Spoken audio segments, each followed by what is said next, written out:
Welcome back to Let's Clone. My name would be Toast, and this is devlog 2.0, I guess. I'm scrapping the old devlog, briefly mentioned that before. This is the game that I'm working on that I plan to actually finish. The last one was just practicing some mechanics, and I'm using a lot of those mechanics in this game. Although, big thing, I've shifted it into isometric, and I'm pretty keen. But part one of this devlog, I'm just going to go through and show you what I have so far. Normally, I wire these up to my Joy-Cons by using is enjoyable or something like that. Let me just check hella quick. Yeah, enjoyable. And I key map these buttons to keyboard input. I don't have a controller with an analog stick, so my movements and my aiming are locked to 4 directions for now. That'll be fixed when I get another controller. Maybe. I'm kind of liking how it plays. But let's check it out. Okay, so let's launch the game first. Show this a little bit before, but I'll show you the game, I'll show you the map structure, and then we'll look at some of the code of how things are working. But I'm pretty keen so far. You can shuffle. Right now the running title for the game is Stat 5, because instead of having 5 preset characters, you have 5 stat points that can be allocated in any arrangement. It gives you a new little tune. All of these are just taken from I believe Final Fantasy Tactics. But pick one. We're on a map. We can walk again in 4 cardinal directions of the map. I've sunk all the water down a little bit. I don't know why. I like it. Translucent blocks are slippery. You just kind of slide across them. No hands. And the lava will hurt me. I've got 4 skills down on the bottom right. I can cycle between. The fire and the ice, they're just the same thing, but blue. They will travel down the maps. Ooh, that's a good bug for me to have to fail. Oh, never mind, that was just off the map here. They'll travel down the maps and kind of bounce as it goes. The other skills, which is more of the concept of this game, is the ability to change the world around you. So if you summon a shield, you would pop it up as such. You could take an enemy and put them into a hole, which I'll show you that. It just drops it down 1 unit. Enemies that are on it will actually be dragged down with it. I'm going to slide it and animate it later on. But you can use that as drop an ally, so an incoming attack goes above them. Right now you can't really drop it on yourself, but you can individually control all these. So here, if we did that and that and then this, now we've got ourselves a little bit of a thing. We can make those up. Yeah, so there's depth. There's so far a lot of neat and silly things that I'm going with it. Oh, go down. You can't. Why don't you listen to me? Oh, I'm using the wrong keys. That'll do it. But yeah, so there's depth. There's being behind shit. Isometric. It's hella fun, but let's see how some of it works. Oh, if you didn't notice, there is a sprint, so there's a stamina bar. I'm pointing to the screens if you can see it. Stamina bar, and while attacking there is a mana bar. Now what I think is pretty damn neat about this project, and I can work on and build upon it later, all of the maps, I will eventually do some procedural generation, which will be using a lot of the same stuff that we're doing here, but I have a tile layer with this tile set. This denotes what kind of ground is going to be on the map. So I have water, ice, grass, and fire. Order doesn't matter. But let's clear this off really quick. Green one is part of a different tile map. But if we just do kind of an islandy like thing, give it a little perimeter of the water.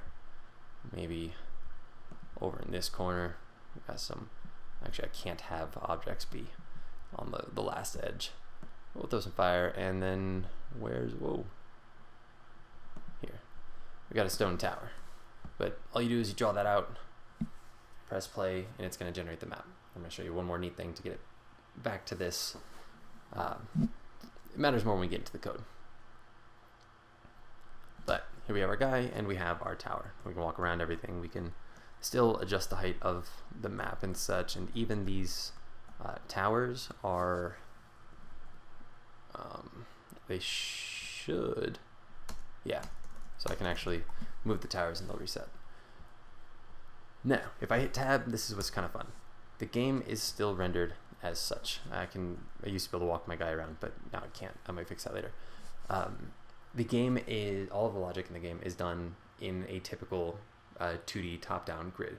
So all the confusing math of doing isometric, I don't have to use it very much. All of my logic, all of my collisions, all of my height management, everything is happening on a grid just as is. Hitting tab lets me toggle between them. I don't know why I can't see my boy though. I must have changed something recently. But what I do with that is pretty fun. Let's go into the system object, close off some of these, and just in that's render orthogonal. So here, I have a global boolean for if the map is to be rendered in isometric, and I render the ISO. If not, I render in orthogonal. But let's look at this one. I'm taking the screen position, I'm passing it into a parameter that I have, which just takes the position of the grid multiplied by the tile width. So it'd be the top left corner of every square in that regular top-down view. But I take that point and I pass it into my is ISO X and is ISO Y, which does a pretty similar thing. We have an orthogonal square, or just a standard square, just looks like a square. You can make a isometric on a 45. So you would have this, but you still don't really have the pseudo depth that comes with that. You're still just looking straight down. If I were to look at it completely from the side, that would be just a flat line. So we want something right in the middle. What seems to be pretty common is the exact in between the middle. So let's get rid of that. So from every point, it's just 2 pixels by 1 pixel. So 2 over, 1 down, 2 over, 1 down. We'll just do one more. And what this ends up doing is it gives us a isometric shape where the height is 1/2 of the width. If it were to have not scaled, well, yeah, that's what we got. We've got orthogonal, we've got shifted, and then we have isometric. That's the scale that I'm using for just about everything in this game. You want to be very consistent when doing different perspectives. So where were we? What that does for me is only when I draw the player or when I draw a block, I have to just run it through this 2ISO script that I have. So the 2ISO X, 2ISO Y. And it will do all of that shifting for me. Makes it super easy on my part. I don't have to do all of the programming to figure out, like when I send a projectile off, I don't have to work with these weird angles anymore. I can just go up, left, down, or right, and shift everything, bam. I'm loving it. It's making the workflow pretty fun. It took a few refactors to get to here. Let's go a little bit further. To start the room, since I have the 2 screens, normally I was just doing this on the create of the system event, but now the system is persistent. I'm starting the room and I'm looking at those tile maps that I have. I have one for the map, one for the spawn. Do I still have the main? Yeah. So this green dot is part of the spawn. That's just going to spawn the player at that position. So pretty simple. I have both of them looping. I am looping through the entire grid that we have made. I've got a macro sheet set up for all of those defaults. And I'm checking if it's one of those tiles. I'm assigning all of the variables that I need to it. Feel free to pause and look through this. It's not anything super crazy. But inside of my DS grid, I am storing a DS map for each position. That map has its X, Y, and Z position or coordinates, as well as its initial Z. So when I snap that wall back to its spot, or the pit, snap it back, that's this. The type of block that it is. I don't remember what this is. The reset position. I honestly don't remember. Something to do with the reset. That might be for triggering the reset alarm, but I don't know. It's not locked, so I can move it. Highlight is it's not currently highlighted. I believe I'm using 2 grids, one on top, or 2 DS grids. One of them maps my highlight. No, I was doing that until I made this. Now I can just look at all the cells, find the one with the highlight boolean as yes, and then that's how I was drawing the highlight for the wall in the pit. So that's how I create the map. Pretty simple. In the create event, I just have a global for the ISO boolean, the highlight coordinates. The delta Z is how much the player can shift the map in front of it, or how much you can shift it while walking. Yeah. So you can walk up staggered terrain, but only if it's 8 pixels higher, or a Z of 8. I can change that, obviously. So I think right here I am setting all of the highlights in every map as I do this loop on the first pass. Default highlight. Oh, there it is. So I loop through every grid or every cell in my grid, and I'm setting all the highlights to false. That way I can tag them as true later. Here's for the change elevation. So if highlight and X and Y are not equal negative, so something is highlighted. When I have the fireballs, either fireball, yourself is targeted, so the ground underneath you. So if currently I or J, or on this for hitting up and down, you'll change the map in front of you. If you aim in any direction, it'll be 1 block away. That's happening a bit because of here, incrementing and decrementing that height. I was earlier able to change what type of block it was, but I've changed things and I haven't added that back in. Character screen, select, hits enter, debug. This is also where I've put Hitting tab changes my ISO boolean. That's kind of nice though. We already looked at this. We looked at the render ISO. If we come into the render ortho, it's not doing anything difficult. I'm just using a switch statement to figure out what block type it is, and that's just the subimage of another tile set. So I've got the actual tile set that I'm using for map generation, and then this, which just has the various pieces. Back to our system. So that's how everything's drawn. That's how it's rendered. It's working pretty well. Come down into the player create event. He's got a lot going on. Different coordinates, the ability to know what position in the grid he's currently in, health, stamina, magics, recovery, movement, looking. So the next screen will make sense, a lot more sense of a lot of these. But I do, on creation, I initialize a camera object. The camera follows him, the map follows the camera. I set a state machine for my walking types, and right now there's only 4 ability states, and I only have 4 ability slots. There will eventually be a lot more states, and I'm probably going to refactor a lot of how my ability structure or data structure is working. I shouldn't need to use both of these, so that's going to change a lot. Step events. Always listening for player input, sometimes ignoring what we're listening to, but it's there. Always updating to find out what our grid position is. Modulo is just like division without a remainder, so you can take whatever position you're on, however wide all of your cells are, modulo that, and then you know how many cells deep. We're setting the depth relative to the ground tile that is beneath us. So set depth is a function that a script that I wrote, and it takes in the X, Y, and Z, sets the depth to that, but then also minus because the player has a little bit of a higher priority, so I draw one layer in front of it. And then I set my ISO Z to my tiles ISO Z, and that's when I walk onto a block that's taller than the one I'm on, it'll shift me automatically. So once I've entered the slide state, I am setting everything to 0, and then whatever button is currently being pressed on that last frame, we are going to be locking that, so I'm just setting it to that one that's being pressed. But then once the state is run, we're not checking anymore. So I believe that's what's going on here. And then looking in the direction is independent. While sliding, you can look around, that's fine. I'm getting the angles for both my moving and looking. I'm calculating the direction for both of those. And or rather, I'm getting a boolean to see if I'm looking or not, and then I'm calculating. So now I'm getting the actual position with that same is ice to X and Y. Change the moving state, those go into each of these scripts. We'll check out in a second. Whoa, I don't want to do that, not now. Can you still hear me? We still recording? Yeah, we're nice.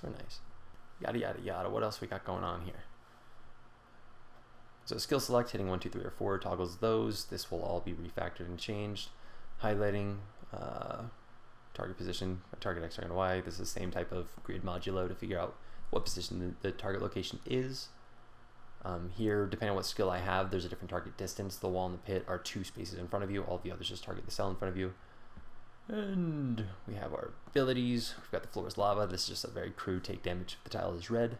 When you die, you die. Let's go down and check our abilities first. Okay, so yeah, this is skill cooldown. So decrementing the skill cooldown.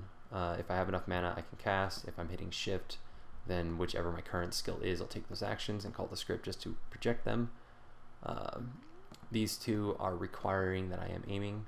Although this one currently I have just set to yours aiming, so I can drop myself with the pit.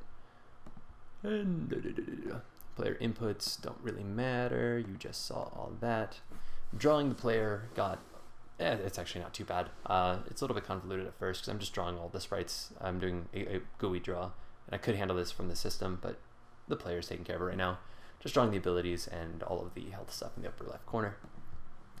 This is the same type of draw that we had with the system, just saying if it's ISO, we're going to draw it in the ISO coordinates. If it's not, just regular coordinates. I might have actually looked at that already. Alarm one, this is just the ending the iframes. So when you're hit, you're invulnerable for, I think I made it like 30 frames or something like that. Alarm 0 is just your regeneration ticker.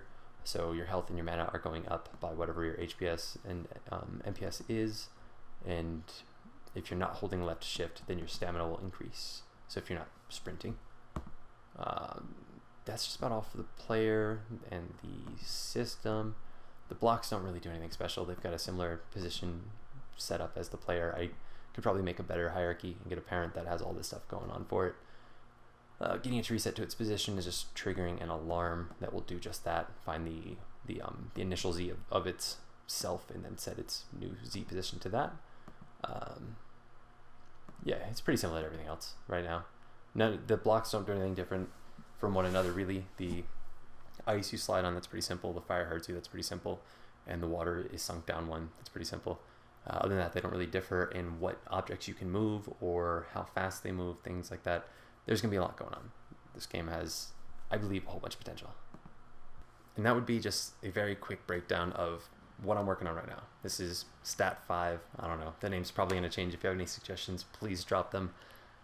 It's going to be, I think I'm going to start off as a little like co-op arena, battle arena, so like 4v4 with some controllers, or I might try more from that. More like I might take a more PvE approach. I could do more of a dungeon crawler again, as I was doing. I do want some procedural generation. I can make the map pretty damn big because I all of the map collisions aren't actually relying on the objects themselves. I have the block objects in there. That's mostly so I can target them and change their height a little bit easier. But the collisions are happening just on a grid coordinate. There's only one grid in comparison to all the players' stuff, and it works. Very efficient for having a lot of, colliding objects. But I do have the objects in there for local purposes. So if I do more of a single player, I can load those in chunks, get rid of anything that's outside of the camera frame, and make a pretty massive world out of that. So I'm going to play around with that idea. Yeah, this is a lot of fun. Let me know what you think. These will be coming out. I think the devlogs will probably have like a 1 day a week. All the other stuff, I might be able to have 2 to 3 videos a week. That's the hope. But thank you for joining me. Thank you for sitting by the fire. And my name would be Toast. Peace.